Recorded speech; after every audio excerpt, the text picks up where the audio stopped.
आप तो उसमें थे ना, सीवर में थे ना? पहले था।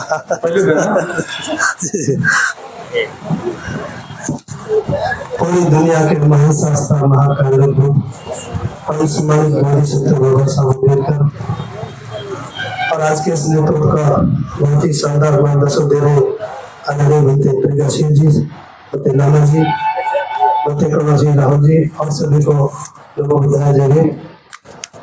मैं तो सबसे पहले अपने आप को बड़ा धन्य और कृतज्ञ मानता हूँ कि बुद्ध गया की धरती पर जहाँ बुद्ध के वारिस बैठे हैं, अब किसकी सामर्थ्य होती है कि आपके सामने बात रखने का साहस कर सके। फिर भी आयोजन करता हूँ, अवसर दिया है तो मैं बस 2 मिनट में छोटा सा अपनी बात रखने का प्रयास कर रहा हूँ।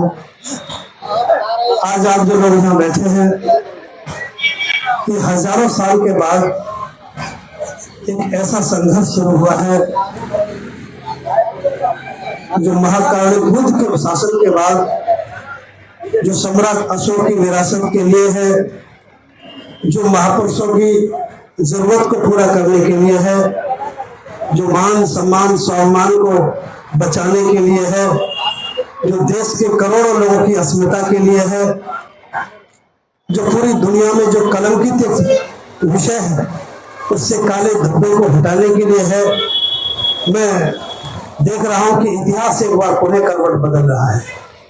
ऐसा वृत्तांत कभी किताबों में पढ़ा था, लोगों से कथाओं में गाथाओं में सुना था, भिक्षुओं के द्वारा कांसा की क्रांति जो देखने को हमने कभी सुनी।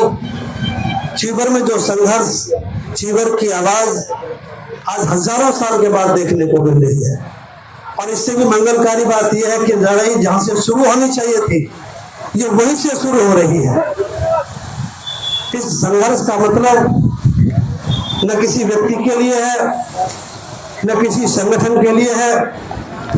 संप्रदायों का जब संघर्ष होता है तो बहुत बड़े निजाम के लिए होता है। आज देर से ही सही, जो बात हजारों साल के बाद शुरू हुई है, इसे हजारों साल पहले शुरू होना था। देर से ही सही, मैं ये बात आपसे अनुरोध कर रहा हूं, ये मामला किसी को हराने जिताने का नहीं है और ये मामला केवल किसी ईंट और पत्थर से बनी इमारत को भी मुक्त कराने का नहीं है। याद रखना इस बात को। ये तो जो बोध गया है, जो महाबोधि विहार है, ये तो आंदोलन का माध्यम मात्र है और ये केवल महाबोधि को ही मुक्त कराने का मामला नहीं है। ये तो बाबा साहब अम्बेडकर जैसे महापुरुष, 2 ही व्यक्तियों के मैं नाम ले रहा हूं। एक तो सम्राट अशोक, भारत की धरती पर दुनिया का सबसे बड़ा महान अशोक, सम्राट अशोक, जिसने सारी दुनिया में निजाम को बदला, अपने जीते जी दम को पूरी दुनिया में बहाया और उनके जाने के बाद एक बुरा वक्त आया। उसके बाद भारत की धरती पर बाबा साहब अम्बेडकर का आगमन हुआ। काश सम्राट अशोक पत्थर के शिलालेख न लगवाते, काश सम्राट अशोक भारत के अलावा दुनिया में धर्म को ना फैलाते और उनके बाद बाबा साहब अम्बेडकर का आगमन यहाँ ना होता तो आप सभी को ये संघर्ष करने का अवसर शायद ही मिलता। इसलिए आज का जो संघर्ष है, मैं बात कहकर आपसे अनुरोध कर रहा हूं, इस बात की बिल्कुल फिक्र नहीं होनी चाहिए। अंजाम क्या होगा ये तो वक्त के गर्भ में है। चूंकि हम सम्राट अशोक के वंशज हैं, बाबा साहब अम्बेडकर के अनुयायी हैं, अंजाम को भी हम अच्छी तरह से जानते हैं। ये किसी की मुफ्त में विरासत नहीं मिली, इसके पीछे बहुत बड़ा त्याग और संघर्ष है। हम इसको लेकर रहेंगे। ये हमारी थी, हमारी है और हमारी ही रहेगी, इसे कोई रोक नहीं सकता। जो बहुत जरूरी बात यह है कि आओ, एक देशना की बात जो हंते जी ने अपनी देशना में कही थी, बिल्कुल घबराने की जरूरत नहीं है। एक सुंदर मार्गदर्शन हमारे पास है। जब महाकारुणिक बुद्ध घर से निकल गए, उनको देश का निकासा भी दे दिया, तो उनके चाहने वाले बुद्ध को विदा करने गए और विदा करने के बाद जब सीमा पर पहुंचे तो सबने बड़ी मार्मिक तरीके से कहा कि हे तथागत, आप लौटिए, सिद्धार्थ तुम लौट चलिए। घर को लौटने के लिए सबने कहा। बहुत मार्मिक वो वर्णन है। तथागत बुद्ध ने उनकी मार्मिकता को समझा, उनके अटैचमेंट को देखा, उन्होंने समझाया कि वास्तव में तुम मुझे बुलाना चाहते हो, तो जाओ, जिस मकसद में हम परास्त हुए हैं उसके खिलाफ एक जनमत तैयार करो, और वो बात सरल होनी चाहिए। मैं आज आपसे अनुरोध कर रहा हूं कि आओ सम्मानित बौद्ध भिक्षुओं, हमारा भी एक मतलब है। अब ये मामला केवल बोध गया का नहीं है, केवल एक इमारत को मुक्त कराने का नहीं है। अब वक्त आया कि हम सब लोग भी एक देश में जनमत तैयार करें, और एक ऐसा जनमत तैयार करें जो बुद्ध के शासन की परिकल्पना पर हो। हमारा काम केवल अब महाबोधि महाविहार से काम चलने वाला नहीं है। अब तो पूरी लड़ाई छिड़ चुकी। ये समझो कि लड़ाई तो होनी थी, और यही से होनी थी जो आज छोटी है।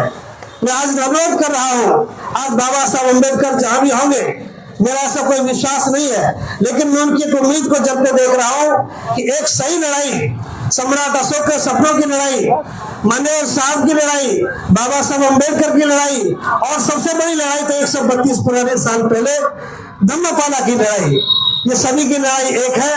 और इसकी शुरुआत जो हो रही है ये मुकम्मल अपने अंजाम तक पहुंचेगी।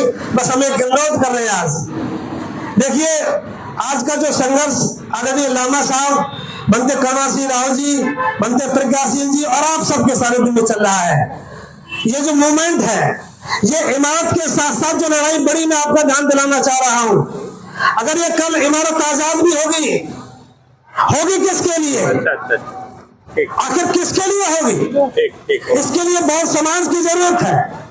और बाबा साहब डॉक्टर अम्बेडकर ने बहुत समाज निर्माण के लिए कही, आइए हम इस इमारत को आजाद करने के साथ साथ इस भारत के समाज को जो बहुत समाज बना रहे हैं उसे समाज से मुक्त कराना है, उस बुरी व्यवस्था से भी मुक्त कराना है जो दूसरी व्यवस्था में है। आज तक जो हम हारते रहे इस लड़ाई को, इसलिए हारते रहे कि हम दूसरी व्यवस्था का आदमी बन के लड़ते रहे। इस बार की जो लड़ाई शुरू हुई है ये विशुद्ध रूप से धार्मिक लड़ाई है, ये धर्म के नेतृत्व में है, भिक्षुओं के नेतृत्व में है, और ये लड़ाई बौद्ध बनकर ही जीती जाएगी। बौद्धों के लिए लड़ी जाएगी, बौद्धों के लिए लड़ाई, और बौद्ध इसको लड़ेंगे, और बौद्ध बनकर लड़ेंगे तो लड़ाई जीती जाएगी। आज हमें पूरा भरोसा है, ये लड़ाई देश में छिड़ चुकी है।